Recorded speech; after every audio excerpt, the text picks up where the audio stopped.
तो आइए बच्चों हम लोग ये वाली प्रॉब्लम को सॉल्व करते हैं। इसमें क्या बोला जा रहा है ना, आप पहले एक बार क्वेश्चंस को पढ़ लो, देन साथ में चीज़ों को करेंगे।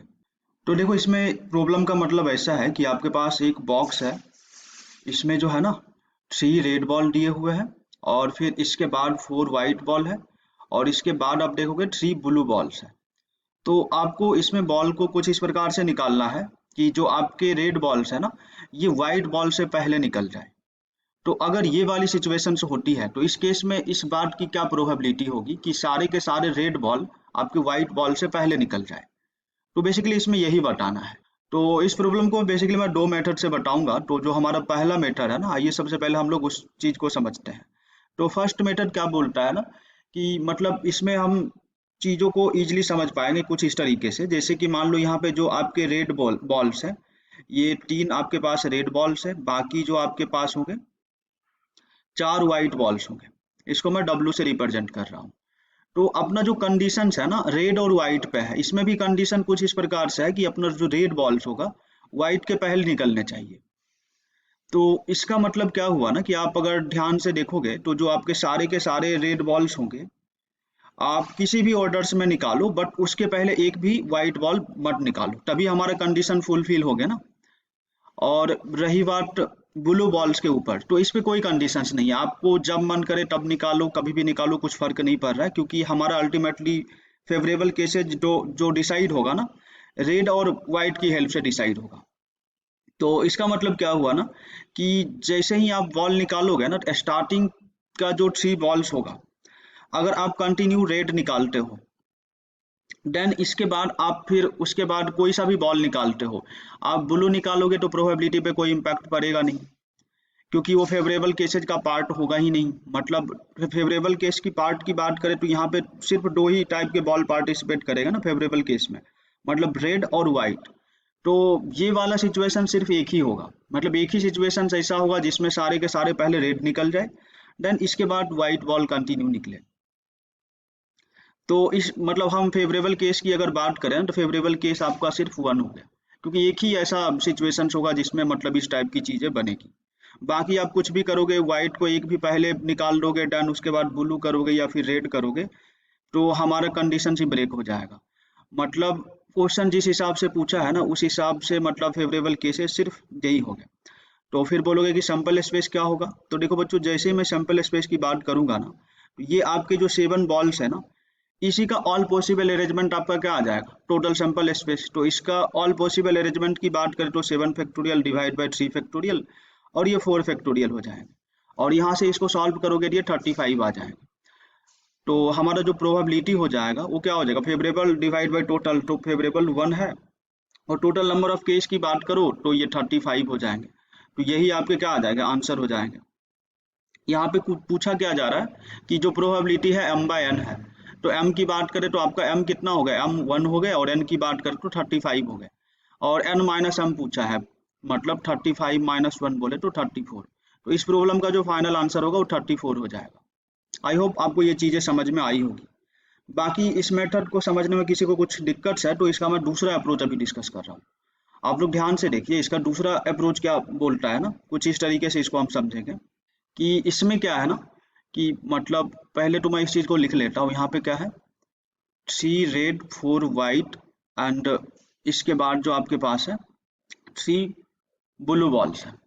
तो यहाँ पे जैसे मान लो कि हम फेवरेबल केसेज की बात करें ना, तो वो क्या हो जाएगा, 3 जो रेड होंगे वो वाइट से पहले आने चाहिए, बाकी ब्लू को आप कहीं भी निकालो, कुछ फर्क पड़ने वाला है नहीं। इसको हम इसको गैप में मतलब बेगर्स मेथड की हेल्प से चीज़ों को समझाने की कोशिश करेंगे। तो आप थोड़ा सा ध्यान से देखो इस चीज़ को। बाकी जिनको नहीं पता होगा बेगर्स मेथड क्या है, तो मैं बताना चाहूँगा कि जो हमारा आइडेंटिकल ऑब्जेक्ट्स होता है ना, उस चीज़ का डिस्ट्रीब्यूशन करने का जो तरीका होता है ना, उसी को हम लोग बेगर्स मेथड बोल के मतलब एक्सप्लेन करते हैं चीज़ों को। मतलब आप ऐसा समझो कि आपके पास 5 आइडेंटिकल कॉइन्स है और 3 बेगर्स में डिस्ट्रीब्यूट करना है, तो उसका टोटल नंबर ऑफ वेज क्या होंगे। तो इस तरह से जो चीज़ें एक्सप्लेन की जाती हैं उसको हम बेगर्स मेथड से बोलते हैं। तो यहाँ पे क्या है ना, कि जैसे आप देखोगे ना, तो ये जो 7 बॉल्स है, 3 रेड और 4 वाइट, इस 7 बॉल के बीच में टोटल आपके कितने गैप्स बनेंगे, टोटल 8 गैप होंगे ना। और उस 8 गैप में अपने को क्या करना है, ब्लू बॉल्स पे कोई भी कंडीशंस नहीं है, तो मतलब आप ब्लू बॉल को कहीं भी रख सकते हो। तो देखो इस बात का क्या मतलब हुआ ना, कि आपके पास ब्लू बॉल्स को कुछ ऐसा समझ लो कि 3 आइडेंटिकल चीजें हैं, और इसको क्या करना है ना, 8 लोगों में डिस्ट्रीब्यूट करना है। तो आपके क्या तरीके होंगे, अगर आपको अच्छे से याद हो ना, तो बेगर्स मेथड बताते टाइम मैंने आपको ये बताया था कि एन आइडेंटिकल चीज़ों को अगर आर ग्रुप में डिस्ट्रीब्यूट करना होगा, तो हम लोग कुछ इस तरीके से चीज़ों को एक्सप्लेन किए थे ना, n plus r minus one c r minus one. यहाँ पे जो आर होता था ना, वो नंबर ऑफ पार्टीशंस होता था। तो आर ग्रुप में डिस्ट्रीब्यूट करना था, तो उससे एक कम पार्टीशन करने होते थे, आर माइनस वन, तो उसी चीज को रिप्रेजेंट कर रहा हूँ।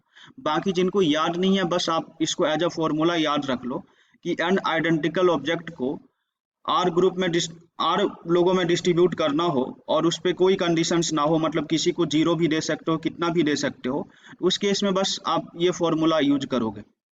अभी के लिए आप इतना ही समझ लो। तो यहाँ पे मैं ऐसे ही कुछ करने जा रहा हूँ कि 3 आइडेंटिकल ऑब्जेक्ट्स है, उसको हम क्या कर रहे हैं ना, 8 ग्रुप में, मतलब 8 लोगों में डिस्ट्रीब्यूट कर रहे हैं। तो 3 प्लस 8 माइनस वन, क्योंकि एक कम पार्टीशन होते हैं, यहाँ पे 8 लोगों में डिस्ट्रीब्यूट कर रहे हैं, तो उससे एक कम पार्टीशन बनाने होंगे, और यहाँ पे भी हो जाएंगे 8 माइनस वन। तो इसकी आप जैसे ही बात करोगे, तो ये तुम्हारे क्या आ जाएंगे, ये आ जाएंगे tan c7। अच्छा, और यहाँ पे जो आपका अरेंजमेंट है ना, मतलब टोटल मैं 10 बॉल की टोटल नंबर ऑफ अरेंजमेंट की बात करूँ, तो ये चीज तुम्हारे क्या आ जाएंगे, 10 factorial divide by 3 factorial, 4 factorial, और फिर से 3 फैक्टोरियल। तो ये चीज जो है ना, tan c7, ये हमारा सिर्फ ब्लू बॉल का क्या बोलते हो, उसका टोटल नंबर ऑफ वेज आया, मतलब अरेंज करने का। और ये जो आपका red red and white white white ऐसा है, इसका तो एक ही अरेंजमेंट होगा। तो लाइक यहाँ से मैं अगर फेवरेबल केस की बात करूँ ना, तो फेवरेबल केसेज अपना क्या हो जाएंगे, इसकी बात करोगे तो tan c7 मल्टीप्लाइड बाय 1, और फिर डिवीजन में क्या आ जाएगा, tan फैक्टोरियल, और ये जो आपके हैं 3 फैक्टोरियल, 4 फैक्टोरियल और 3 फैक्टोरियल, इन दोनों का रेशियो ही यहाँ पे यह फाइनल आंसर हो जाएगा। किसी को tan c7 इसका वो समझ में नहीं आ रहा है, तो बस आप ये फॉर्मूला अप्लाई करो। अभी के लिए इतना ही एक्सप्लेनेशन है, बाकी डीप में इस चीज़ों को समझना चाहते हो तब हमारी परमुटेशंस वाली वीडियो जाके देख सकते हो। बाकी यहाँ से आप चीज़ों को सॉल्व करोगे तो ये आपके फेवरेबल केसेज हो गए। और इसकी अगर अपन बात करें ना, ये वाला पार्ट, तो ये तुम्हारे जो हो गए सैंपल स्पेस हो गए, और इन दोनों को फाइनली सॉल्व करोगे तो फिर से वही आंसर आएगा जो हमारा फर्स्ट मेथड से आंसर आया था। आई होप आपको ये चीज़ें समझ में आई होगी।